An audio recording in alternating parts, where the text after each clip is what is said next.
Okay, Assalamualaikum warahmatullahi wabarakatuh. Good morning, student. So, before we start the lesson today, let's pray together. Okay, pray, begin.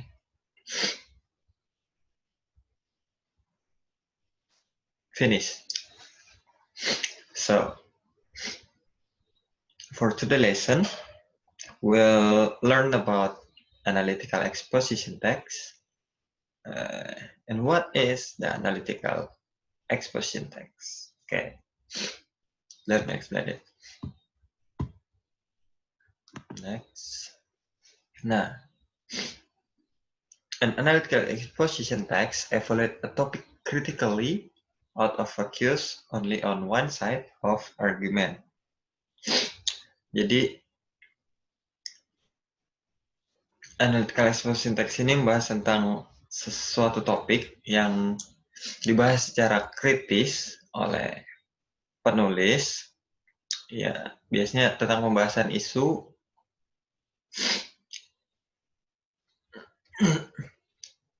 yang hanya dibahas dari sisi atau sudut pandang sang penulis begitu. Jadi akan memberikan beberapa argumen untuk mendukung tesis statementnya. Ya.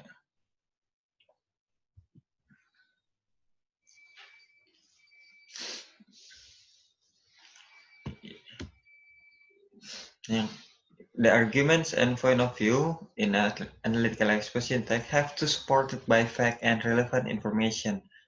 Nah, jadi ketika seseorang menulis analytical exposition atau mereka lagi speech, maka mereka harus memberikan not only the argument but also some facts or relevant information untuk mensupport argumen mereka gitu. Jadi point of view mereka itu juga harus memberikan tambahan informasi dan fakta yang memang jelas.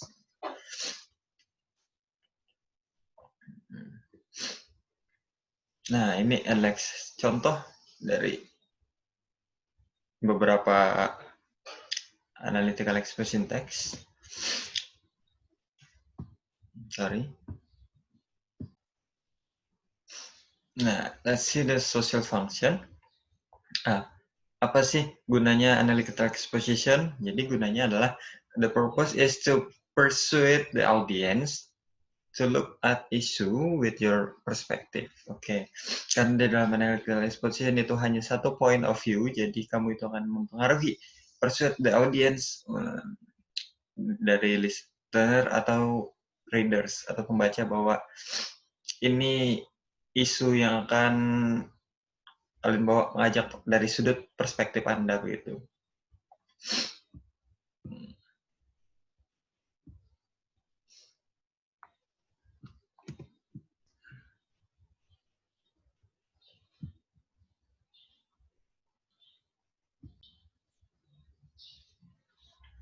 Nah, itu jadi mengajak mereka untuk setuju dengan argumen-argumen yang kita berikan. Dan ini adalah beberapa contoh dari analytical exposition text. Yang pertama ada speech, terus newspaper article, essay, and some letter. Okay. Next, we'll move to structure of the text. Jadi semua teks itu punya structure ya kan. Nah, structure untuk teks analytical exposition text yaitu yang pertama ada title.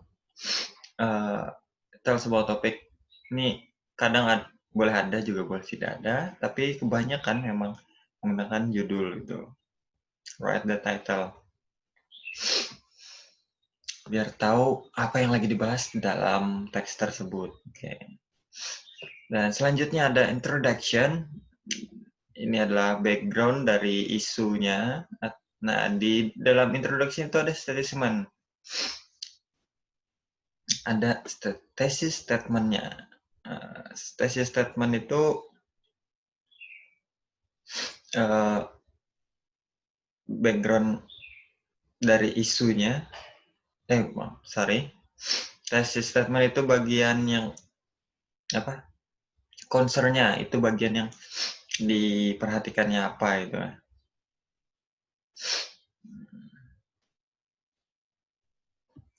Next, after thesis statement ada argument ya, atau viewpoint with the factual data like graphs, picture, and something else. Oh ya, dan juga di argumen juga harus disupport dengan data atau sebuah fakta begitu. Karena tidak hanya sebuah argumen atau opini dari penulis saja begitu ya.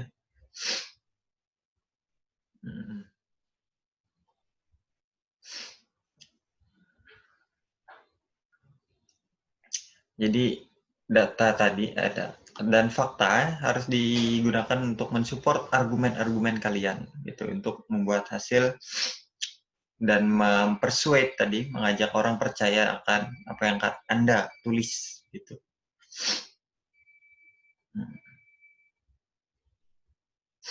And we have the conclusion in the last paragraph. Conclusion itu juga ya restatement of the thesis statement. Jadi kita yakinkan lagi di conclusion bahwa tentang thesis statement yang kita sebutkan di introduction tadi begitu.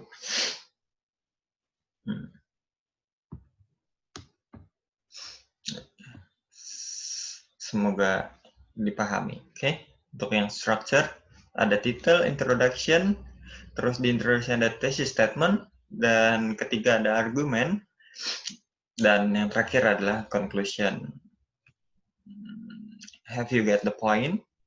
So after we talk about, let's see the language feature of this text.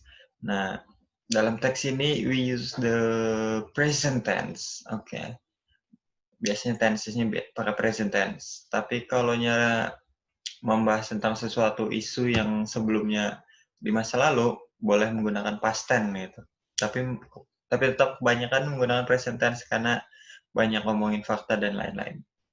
Nah, use mental verb. So, selanjutnya, I believe, I prefer, I agree, I disagree, or some etc.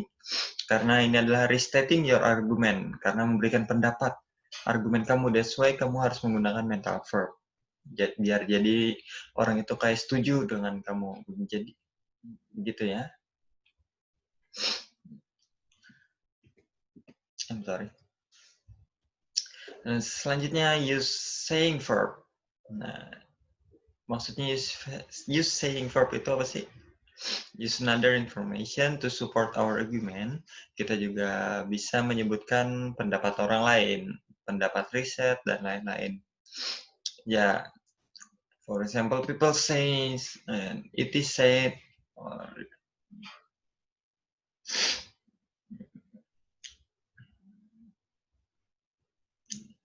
jadi bisa ngambil contoh, ngambil kata-kata orang untuk meyakinkan orang lain gitu. Ngambil kata-kata dari para ahli atau sebuah riset.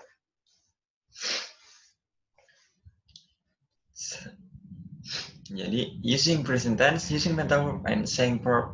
Selanjutnya ada use connection words. Nah, contohnya itu ada in addition, furthermore, firstly, it's ada T-nya kurang ya. Nah, jadi in addition maksudnya ditambah lagi. Ya, contoh kalimatnya seperti ini. Motorcycle or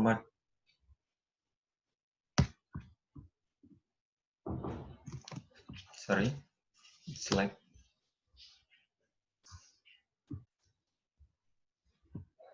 okay, we're connect again. That's from use connection word like in addition, furthermore, firstly, and something else. So the next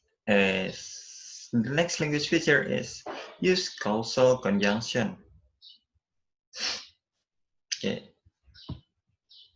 For example, The text is because, for that reason,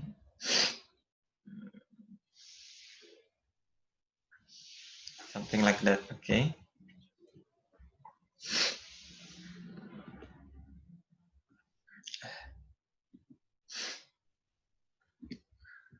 Nah, selanjutnya ini adalah contoh dari analytical exposition text.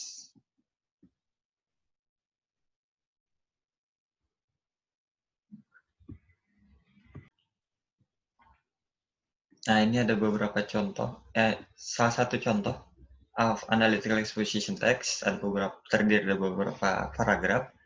Nah, judulnya The Importance of Learning English. Nah, ini kita lihat nih, ada pointernya. Di paragraf pertama adalah bagian thesis atau introduction-nya. Nah, thesis statement itu apa sih? Thesis statement itu adalah informasi mengenai topik yang akan kita bahas. Nah, dan alasan kenapa kita menganggap hal itu penting untuk dibicarakan. Itu adalah tesis.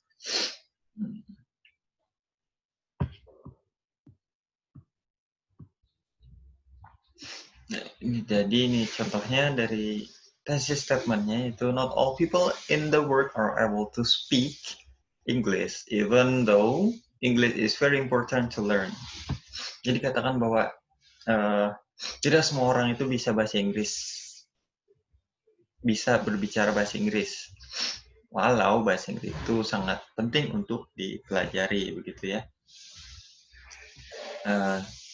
Selanjutnya, untuk paragraf kedua. Nah, untuk kalian menyatukan paragraf 1 dan kedua, kalian bisa menggunakan conjunction. Atau ini. Nah, ada first, kata hubung antara kalimat paragraf 1 dan 2 itu ada first. Nah, pertama, English is the language is used in gadgets. If you know the gadget itu adalah elektronik yang bisa dibawa kemana-mana tiap hari. Bisa HP, handphone, cellphone, tablet, computers, or laptop, and any others. Intinya adalah alat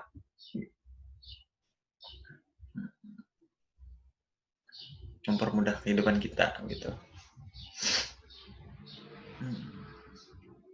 Nah, di sini disebutkan alasan pertama bahwa penting karena most of the gadget using English. Oke, jadi dikatakan bahwa alasan pertama dari ini, banyak gadget yang biasa kita gunakan sehari-hari itu menggunakan bahasa Inggris, gitu ya.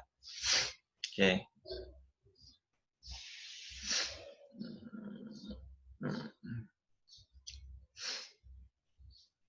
However, if we do not understand about English, we cannot operate the gadget and change the setting of the language. Thus, if we learn English, we will be able to operate and use any gadget which can give us many advantages or help our life easily. Okay. Jadi kata bahwa jika kita tidak tahu, kita akan kesulitan atau tidak bisa untuk mengganti setting dari bahasanya, begitu.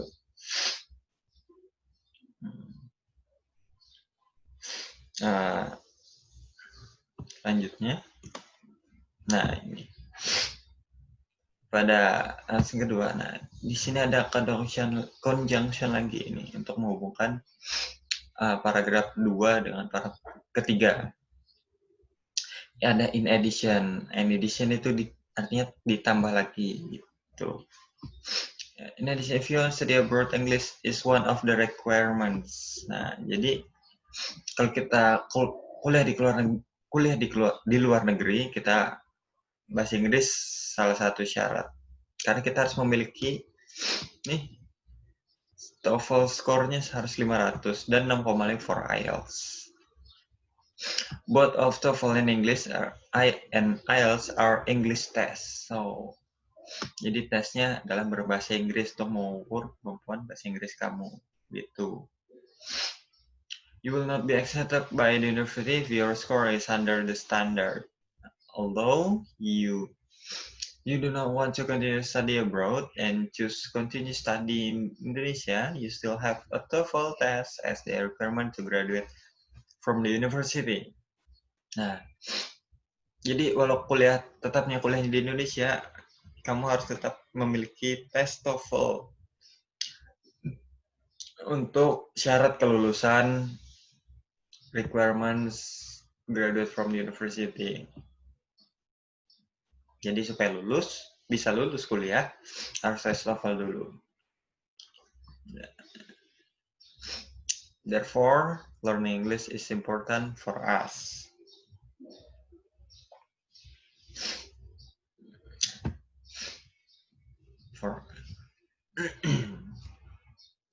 Ini alasan yang kedua. Mari kita lihat alasan yang ketiga. Yaitu menggunakan moreover. Ada conjunction lagi, moreover. You can read this text and just pause the video if you need more time. Gitu. Mungkin saya lanjutkan. Nah, ini dia di bagian terakhir. Atau bagian conclusion. Videonya kita taruh di samping saja.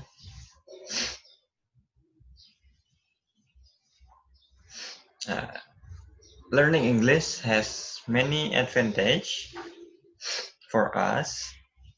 It is very important to learning English because it is used in most gadgets.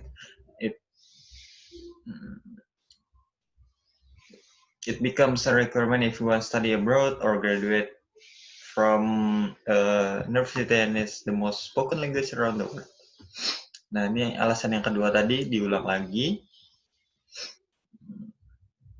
Terus juga use spoken language, alasan yang ketiga dari sini tadi.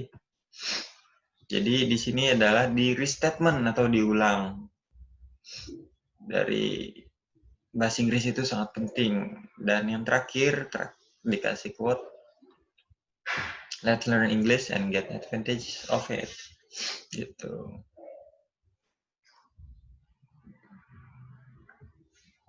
Itu adalah contoh dari analytical exposition text. Okay. If you still don't understand or confused about this text, you can ask me in the column comment or in the Google Classroom. Okay, just type and comment there. Okay. Mari kita ulang lagi, kita kesimpulan. Analytical exposition text, apa itu? Jadi, analytical exposition text evaluate a topic critically out of accuse only one side of the argument. Okay, the argument and point of view have to support by fact and relevant information. Jadi juga harus disupport dengan fakta, bukan hanya argumen saja dan opini begitu ya. Juga harus ada relevan informasinya. Social function. Nah, buat apa sih ini analytical exposition-nya? Jadi untuk mengajak audiens, baik itu pendengar atau pembaca gitu kan, untuk melihat sebuah isu dari perspektif Anda gitu. Contohnya tadi ada beberapa seperti speech, newspaper article, essay, letter. The structure, yang pertama ada title. Kedua introduction. The introduction itu ada the thesis statement of the text. Dan yang ketiga ada argument, the viewpoint with factual data. Dan terakhir conclusion, restatement, the thesis or all of it. Okay. Ada language feature-nya. Yang pertama ada use present tense, use mental verb, believe, prefer, use saying verb, okay. Use connection word, and use causal conjunction, said because, for that reason. Okay, ini use connection word itu biasanya untuk menghubungkan yang bagian paragraf satu atau dari paragraf 1 ke 2 begitu ya. Nah, ini contohnya tadi. Oke. That's for today lesson. Wassalamualaikum warahmatullahi wabarakatuh. Thanks for watching, and don't forget, for your absentee, you can write your name in the column comment to biar saya tahu kalian sudah menonton video penjelasan ini begitu. Oke, terima kasih.